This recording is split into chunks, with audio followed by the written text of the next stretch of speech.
generic or genuine? All right, Justin, continue this list for us, please. Yes. So we're going to go through numbers 21 to 30 of best summer songs of all time. According to Rolling Stone. So we're looking down. It's honestly pretty good. Not bad. A little bit controversial down the line, but we're starting out with Harry Styles' As It Was at number 30. Came out this year. That's my problem with it. Okay, explain. I mean, this list Elaborate. came out a month after this song came out. And to put it at number 30 of all time. Number 30, man. Yeah, I see that point. Totally. This is the beginning put it at 50 song. Yeah. It for should 2020. It should be lower. 2022. Yeah, it should be lower on the list. No doubt about it. I think it's not as good as some people might think WAP. it is. Compare it to WAP. I think WAP is more culturally influential than As It Was. As It Was just feels like a fart in the pants. I don't know. It just feels like Nelly's getting hot in here. that should be like number 15, 14, I 13. really think hot in here should be it should be hot in here. It should be up at number 10. Yeah. It should.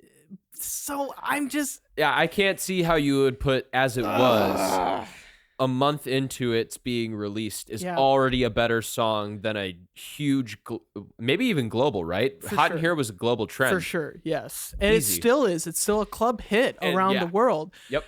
Yeah, used so in movies. I'm gravitating towards generic Likewise. with this. Yeah, we could debate on whether the song is generic or genuine, but no, let's just stick with this is a generic placement. So at number 29, we have Drake with In My Feelings. Off the Scorpion album, released in 2018. I love this version of Drake. The whole album. I think this is the most long-lasting that I'm going to be going back to this album more than any others because of the way Drake tried to make this song a single, and then he had a lot of other nice works of art within the album to appease rap fanatics like me. So I love his voice in this. Mhm. I love how he does the chorus. Kiki, do you love me? Are you writing? Everybody knows everybody knows those lyrics. Those are the quintessential Drake lyrics. Well, you almost said everyone knows what those lyrics mean, but I don't have no clue. No, what those lyrics mean. okay. What those lyrics mean could mean a vast variety of oh things. my goodness. It could mean Kim Kardashian. Okay. It and could. this was when Kim and Kanye were together, so there was a little bit of beef formed. Yeah, Kanye did beef with Drake actually during this time a little bit, didn't because of that. Yeah, shit. Okay. Yeah. So who knows who Kiki is? It could be Kim, it could be this person, it could be the other person. Doesn't he say like Risha in the song or something later on? Like, It's Riri. Riri. So it would be yeah. referring to Rihanna. Yeah. Oh my God. So what do you think, Jack? I think this song is generic personally, but I mean that's kind of my like Okay. personal but take. What about it on the list? It could be lower. It's so I think I don't like the placement either. Yeah, I don't like the placement either. I think it should be around 45. It should be on the list. Yep, I agree with that. A Drake song should be on this list. It And- should be because of the time frame that We're Drake's laying out. legacy. And then Yeah. It makes sense to have it on the list. I just don't like it better than Nelly Hot in Here. Like for I don't sure.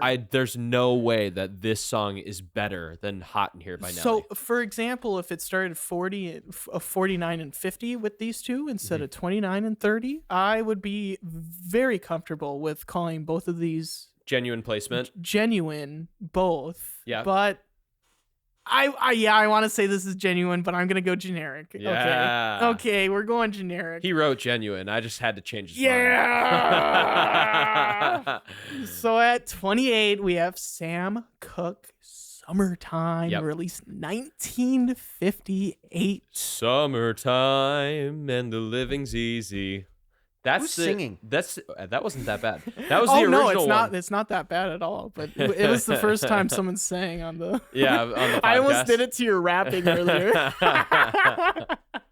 But yeah. Well, now we need this who's rapping button. Anyway. Yeah. Who's rapping? Anyway.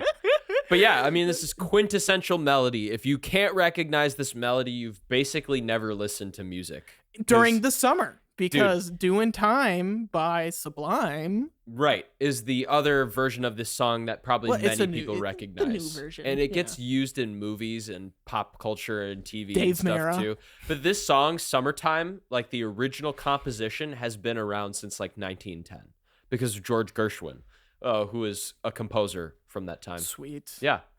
Traditional American music. Genuine, right? Genuine. Easy. Yeah. And it's Sam Cooke. I like it at 28 as well. Sam Cooke is a wonderful singer, by the way. For sure. Yeah.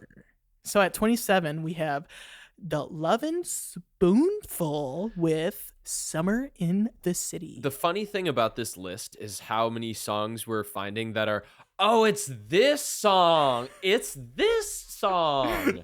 It's this sound. Yeah, they're all in commercials. Yeah. It's all over the place in movies, ads. Man, I hear this song probably at least twice a month. Mm-hmm. Yeah. Yep, in just the background. Yeah.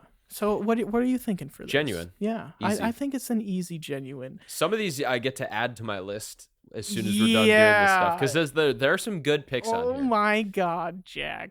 Speaking of that, at 26, what do we have? The song "Pony" by Ginuwine, which is another again one of those songs. Yeah. Oh, it's so freaking good. Yeah. It's so good. Yeah. I don't think I liked this song 10 years ago. I could see that because I could see it being overplayed from your perspective. Because I didn't like those weird synths that you were just doing. Oh yeah, I didn't really like that sound. It sounded like someone's like burping almost. It kind of does, but it's such a cool texture. It's the nasty texture. Yeah, but now when I listen to it back, I'm like, oh damn, this song stands the test of time. This was way in the future for the time because it was released in 96. 1990 freaking 6. This could be played at a club and everybody would start like grinding on each other. Yeah, so same thing with Hot in Here. What movie did they have it in, Jack? As a sex groove. It's Magic Mike. Yep. Channing Tatum. Yep. It's a quintessential song for it. It's the one he dances to. Yeah, it's genuine all around. It's Ginuwine. Magic Mike, man. If it's good enough for Magic Mike, it's good enough for me.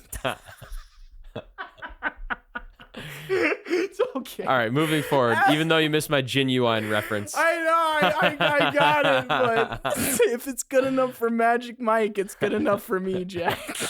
All right. Next song we have. 25 would say it. It's Despacito by Luis Fonsi, Justin Bieber, Daddy Yankee. And I like the point that you made about this one, Justin. I'm going to let you have the floor with this. They were going to have a Daddy Yankee song on here no matter what. We know that Gasolina was number 50 on the greatest songs of all time. I mean, which is fucking crazy. Because if you're saying that is in the top 10% of no, listen to me. It's the top 1% of songs, Jack. No, it'd be the top 10% of songs on that list. Oh yeah, on that list in general. If you're following that same logic, this would have to be in the top 10% of songs on this list. So it'd have to be top 5. It's so dumb. So if we're gonna pick this song, Despacito or Gasolina, I'm going with Despacito. 100%. 100 times out of 100. But I'm kind of confused on why they don't have Gasolina. I'm kind of confused. Yeah, no, it doesn't make sense because that's literally them going against their own logic. It's more of a summer song than this one too. Dumb. Rolling Stones are dumb. Yeah, but anyways, they got it. It's genuine. They got it. They got the right one in there. This is generic for me. I'm just saying. Yeah.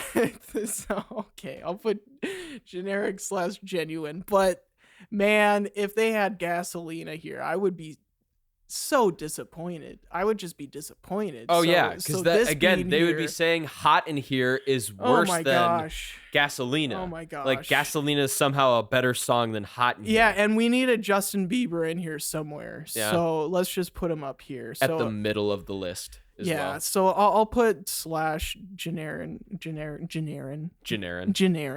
I'm going to put Generin there.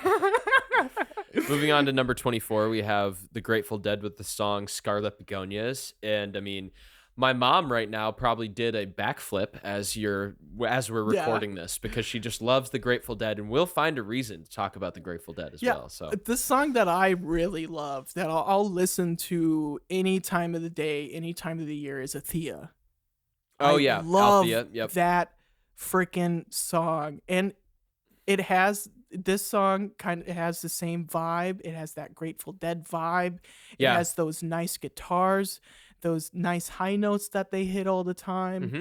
And it's just such a unit. This band is such a wholesome look, and all the and a vibe and textures aesthetic. crazy. I mean, well, the thing is with the Grateful Dead, like we were talking about how like a lot of their songs can sound pretty similar because that's the space that they occupy. Like their psychedelic rock, genre allows them to do really long songs that you're going to end up repeating sections over and over again, or you're going to sound like something you've done before when you've released, 20 albums, and then also allowing people to bootleg your concerts constantly. I mean, there's literally hundreds of recordings of the Grateful Dead live. They're the most recorded live band probably of all time. That's awesome. Because they just allow it to happen. So I could see how like you would think this song sounds exactly like, maybe Althea or, any other Grateful Dead song. I can't think of any right now, but. Yeah, but so I think it's genuine for sure. Yeah, it's genuine for sure. Maybe a Grateful Dead song in the top 20, but 24. I like 24. That's not a bad placement. I like it. But should it be behind number 23 by Pavement? It's Summer Babe, the winter version. Which doesn't make sense because there's also a summer version and it's the same exact thing, but whatever. I really thought that they like distorted their guitars a little bit more for the winter version, and I was trying to really try to find a spot that I'm like, you can hear the vocals a little bit more clear. It's a little bit more of a summer vibe compared to that winter vibe, but man, it's the same thing. It's the same song. Yeah. So, I mean, I feel released like in 92, some grunge rock. Mm-hmm. I almost said rap for some reason. Yeah, they're grunge rapping. Yeah. No, it's grunge rock. Mm-hmm. And it's, it's music Insane of the time. distortion. I mean, you have like Nirvana during this time. You have Pearl Jam. You have, oh my gosh, Fountains of Wayne. That's, I guess, the early 2000s. But you also had just a bunch of, the Foo Fighters were a grunge band from the 90s. This was kind of the sound back then, was just to use really heavy distortion. So I think it works for the time. It was genuine to its time. And I like the vibe of it right away. Yeah. It's like listening to it, it doesn't make your ears bleed, for one. It doesn't overpower you. And it's kind of got a nice groove. Yep. Yeah. Yep. So that's pretty much all there is to say about it. I'm thinking genuine, but should it be ahead of Hot in Here? No. It's a genuine song, but it's a completely generic placement by the Rolling Stone again. Agreed. Again. And moving forward, we have the song Old Town Road by Lil Nas X. Putting it at number 22. All right, so I don't like Old Town Road personally because it was too much of a stretch and genre crossing of two genres. I like rap. I love it, but I'm not a big country fan, and those two things don't mix well with me. Like, I don't think... So, okay, here's what I would say. Country and rap is like drinking wine and scotch in the same glass. It's like pouring wine and scotch into the same glass. Yeah, you can do it and you would get really drunk, but would it be that good? No. Well, it's wine beer. I like wine beer. Okay, wine beer though is different. But is it? Yes, because scotch Yeah. and beer are totally two different things. I love those weird combinations. I'm not gonna lie. Yeah, Like, and I get it. Like for some people it works really well. This is dude, just just feels the- like scotch and wine to me. I know, just the composition of it though. With those guitars in the background. Mhm. Do you know what this reminds me of, Jack? What? It reminds me of someone coming up to you on horseback, saying howdy, and then slowly on the horse going into the sunset. Like how the song starts and ends is what you're saying. Yeah. Yeah, okay. And then the middle of it is him telling you a story. I Or mean, her. yeah, I mean, I could see that being the experience that you would get or the perspective that you would get from listening to this song. Honestly, I really like Lil Nas X's voice when he's doing the what is it? He's trying to sound like someone that actually does country. Yeah, but there's so much cringe that resulted from this song that it's just like a no for me. What I'm going to go generic. I don't like it. And I'm I just strongly going genuine with this song. I mean, I could see how you would say it's genuine just because it's so unique. So if we're going For that sure. angle, if that's your angle, I can agree. But, And it's not the Billy Ray Cyrus version. because that would be super generic, in my opinion. Because Correct. that was just done so that, People Cowboys weren't can so freaking mad at the about song. it. Yeah, and mad at Lil Nas X. Yeah, so we're going to go genuine with that Fine. one. Whatever. I compromised earlier. So to round out the list Mhm. is at 21 is Eddie Cochran's Summertime Blues, released in 1958. Another oldie. And another one of those, oh, it's that song. Yeah, and another goodie too. And there ain't no cure for the summertime blues. That's what It's it a is. It's a sweet jam. How I many mean, times do you hear that at the end of a commercial, excuse me? For sure. A million times. For sure. So I really think it's genuine, right? I'd have It's a to genuine agree. song. So This man, portion of the list is not bad. it's not that bad. This whole spot. But they always fuck up their placements. Like, I think there's so many wrong placements I in don't- this list. There's a lot of good songs, but I think it's kind of overthought okay. half the time. Yeah. Because Or trying to be too inclusive of newer music. for sure, Like As It Was does not belong at number 30. No way. no, I think you need a song that at least has 5 years. Like this In Yeah. My Feelings by Drake. It's 4 years. But It's borderline. People have digested it for a while, so Yeah, I can see your perspective. Exactly. That's what it is. Yeah. You have to be able to digest the song. You have to be like, okay, this is what the song did. Mhm. We still don't know what As It Was is going to do. It's going to surpass 2 billion views. Possibly. No, it's 1 billion. I was getting it mixed up with another one. yeah. So it's at 990 million right now. Yeah, it very well could get to the billions, no doubt. So this list being released in 2 years and then it being on there at the placement, I feel like we could say genuine in 2 years. Maybe. Maybe. It just depends on there'd have to be some moving, and we'd have to see how that was responded to. Right? Yeah, Right. definitely. So this has been the Cheap Shot Music Podcast. Please download or stream this episode wherever you get your podcasts. Please leave a like and or a comment on our social medias. It's greatly appreciated. And thank you everyone for watching and listening.